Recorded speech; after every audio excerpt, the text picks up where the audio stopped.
il y aura l'instauration du pass sanitaire. Il faudra une preuve de vaccination, une preuve de contamination au Covid ou bien un test PCR pour pouvoir embarquer dans les trains. C'est pas le cas pour l'instant, mais malgré tout, il y a ces tentes qui sont installées juste ici. Vous allez le voir sur ces images d'Antoine Soiton. Et je discutais à l'instant avec ces personnes qui pratiquent soit des tests PCR, soit des tests antigéniques. C'est plus d'une 50aine de tests qui ont été faits depuis le début de la journée ici. La directrice de SNCF Gare et Connexion qui s'exprimait dans le JDD ce matin et qui disait qu'elle souhaitait améliorer l'expérience client et notamment dans les gares à l'avenir, afficher les trains beaucoup plus tôt que prévu. Actuellement, les trains sont affichés entre 20 et 30 minutes avant avec le quai qui est affiché sur les écrans. C'est le cas actuellement. Elle disait que pour améliorer les conditions de voyage des passagers à l'avenir, eh bien, il faudrait que la SNCF les affiche beaucoup plus tôt qu'actuellement.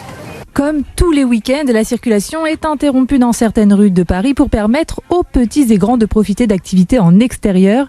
À la Goutte d'Or, les enfants peuvent jouer en toute sécurité grâce aux associations qui proposent de nombreuses animations.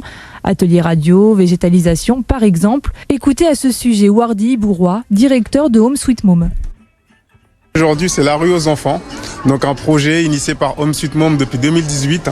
L'idée, c'est de comment on amène les enfants, les habitants à se réapproprier de l'espace public en jouant en toute sécurité, comme ici sur cette belle rue Richomme. La ville a fermé la circulation, a piétonnisé cette rue depuis plusieurs années. Et nous, on a demandé à la ville de pouvoir l'animer, se réapproprier avec des activités pour les enfants.